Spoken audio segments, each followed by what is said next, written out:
नमस्कार, म डाक्टर जागेश्वर गौतम।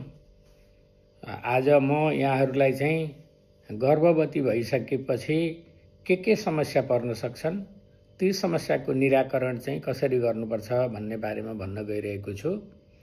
गर्भवती भइसकेपछि पिसाब छिटो लाग्ने, वाक लाग्ने, तल्लो पेट दुख्ने यी कुरा सामान्य हुन् र बान्ता लगातार भइरहेको छ। शरीरमा जल वियोजन भन्छौँ हामी, डिहाइड्रेसन भएको छ भने त्यस्तो बेला चाहिँ उपचार चाहिन्छ।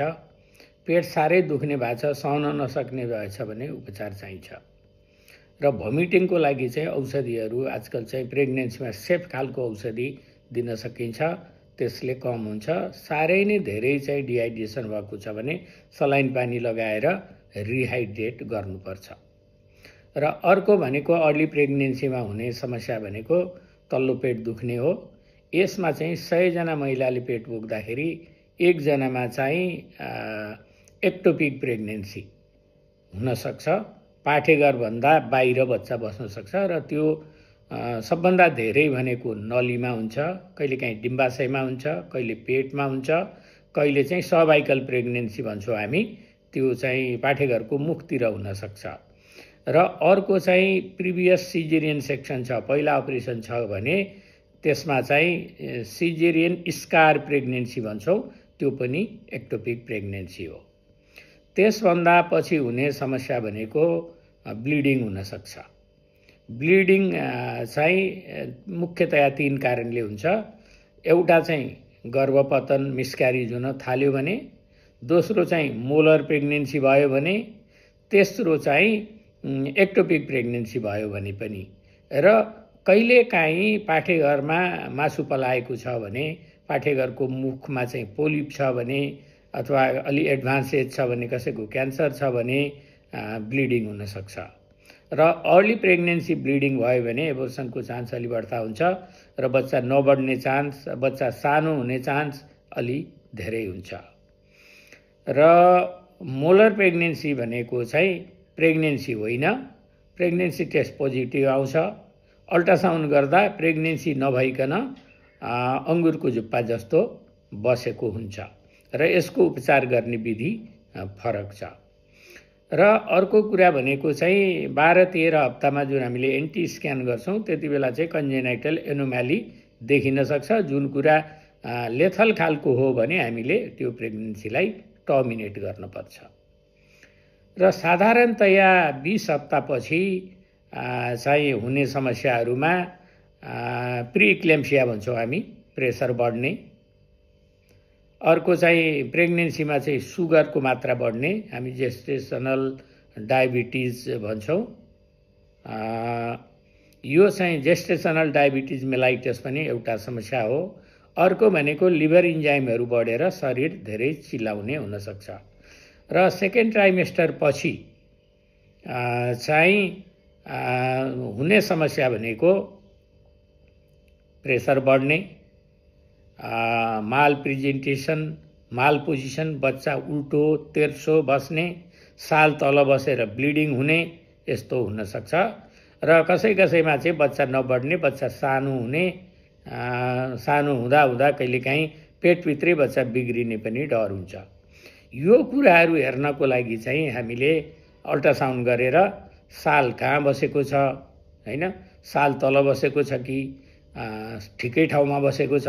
साल तल बसेको छ भने प्लासेन्टा प्रिभिया भन्छौँ हामी, ठिकै ठाउँमा बसेको प्लासेन्टा चाहिँ सेपरेट भयो भने हामी त्यसलाई चाहिँ एब्रुप्सियो प्लासेन्टा भन्छौँ। र अर्को कुरा, यो बेला पनि पाठेघरको मुखमा पोलिपहरू भएर ब्लिडिङ हुन पनि सक्छ। अर्को एउटा चाहिँ बच्चाको सालको भेसल्सहरू बच्चाभन्दा तल पर्ने हुनसक्छ, त्यसलाई हामी चाहिँ भाषा प्रिभिया भन्छौँ। यो समस्याहरू हुनसक्छ।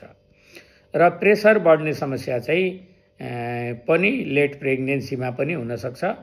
र डेलिभरी हुनुभन्दा अगाडि जुन प्रेग्नेन्सीको इन्ड पोइन्ट भनेको एक्सपेक्टेड डेट अफ डेलिभरी भन्छौँ हामी, डेलिभरीभन्दा अगाडि हुने समस्याहरू भनेका ब्लिडिङ हुने, प्रेसर बढ्ने, बच्चा उल्टो हुने, तेर्सो हुने, हैन, र बच्चा कम चल्ने हुन सक्छ।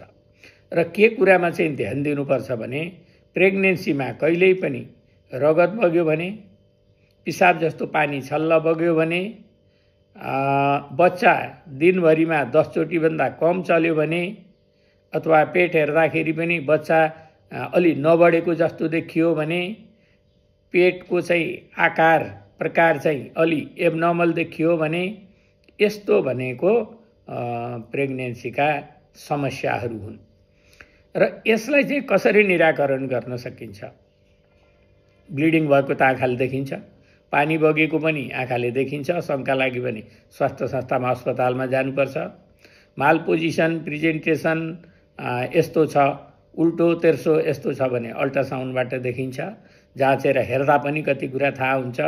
प्रेसर बढेको छ कि छैन भन्ने कुरा चाहिँ ब्लड प्रेसर नापेर हेर्न सकिन्छ। र प्रेग्नेन्सीमा चाहिँ प्रेसर बढ्ने भनेको समस्या हो। यस्तो भयो भने स्वास्थ्य संस्थामा गएर अथवा डाक्टरलाई, चिकित्सकलाई देखाउनु पर्ने हुन्छ। र अर्को कुरा भनेको प्रेग्नेन्सीमा हुने भायोलेन्स, टर्चर, गर्भवती महिलाहरूलाई चाहिँ प्रति हुने भायोलेन्स पनि नेपालमा धेरै नै छ।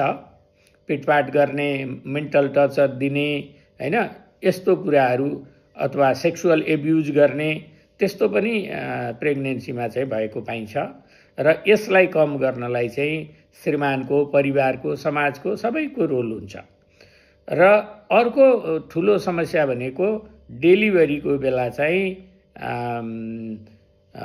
लेबर चाहिँ प्रोग्रेस नहुने, डेलिभरी हुन नसक्ने, अब्स्ट्रक्टेड लेबर हुने, त्यस्तो हुनसक्छ। र डेलिभरी भइसकेपछि हुने समस्या भनेको पोस्टपार्टम हेमोरेज हुनसक्छ, प्लासेन्टा रिटेन हुनसक्छ, रिटेन प्लासेन्टा भन्छौँ हामी। अर्को कुरा चाहिँ डेलिभरी पछि इन्फेक्सन हुनसक्छ, र इन्फेक्सनको पनि राम्रोसँग उपचार गर्नुपर्छ। र प्रेग्नेन्सी को बेला र डेलिभरी भइसकेपछि महिलाको मुड स्विङ हुने यो सामान्य प्रक्रिया हो। मुड स्विङ हुन्छ, अलि चाहिँ फरक बिहेभियर पनि देखिन्छ, चिन्ता धेरै गर्ने पनि हुनसक्छ। र डेलिभरी भइसकेपछि 2 देखि 10% चाहिँ पोस्टपार्टम ब्लुज भन्छौँ हामी। यो चाहिँ एक खालको डिप्रेसन हो, किनभने प्रेग्नेन्सीको बेला जति हर्मोनहरू बन्छ, डेलिभरी भएपछि त्यो हर्मोन चाहिँ साटसुट्टै चाहिँ घट्छ। त्यसले चाहिँ शरीरमा, दिमागमा नकारात्मक असर पार्छ, एउटा। दोस्रो कुरा, डेलिभरी भइसकेपछि बच्चालाई खुवाउने, बच्चालाई रियर स्याहार गर्ने, हैन, त्यो पनि आमामा टेन्सन हुन्छ। बच्चा बिरामी पर्ला कि भन्ने टेन्सन हुन्छ। र त्यो बेला चाहिँ अलिकति शरीर पनि कमजोर भएको हुन्छ। अपरेसन गरेको छ भने अलि छिटै उठ्न, आफ्नो डेली एक्टिभिटीहरू गर्न गाह्रो हुन्छ, हैन, अथवा वर्किङ वुमेन छ भने घरमै बस्न परिरहेको हुन्छ।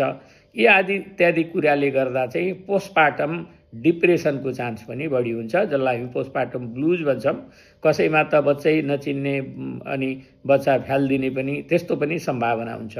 एक्सेसिभ रुने, कराउने, बिना रिजन पनि महिलाहरू कराइरहने भइरहेको, रुने भइरहेको हुन्छ, त्यो पनि डेलिभरी पछि हुने समस्या। यी सबै समस्याको समाधान भनेको घर परिवारको सपोर्ट, महिला आफैको लागि काउन्सेलिङ, डेलिभरी राम्रो ठाउँमा र बच्चाको आउटकम राम्रो, अनि ब्रेस्ट फिडिङको पनि समस्या हुनसक्छ।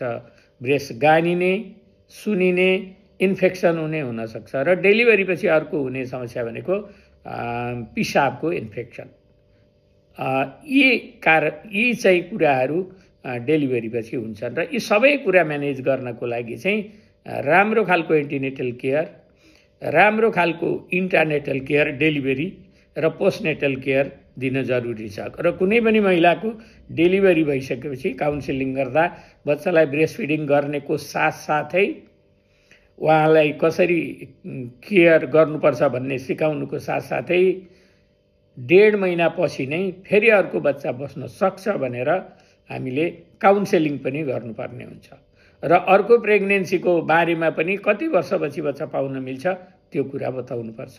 यी कुराहरूमा ध्यान दियो भने स्वस्थ बच्चा, स्वस्थ आमा, स्वस्थ सोसाइटी, स्वस्थ देश प्राप्त गर्न सकिन्छ। धन्यवाद, नमस्कार।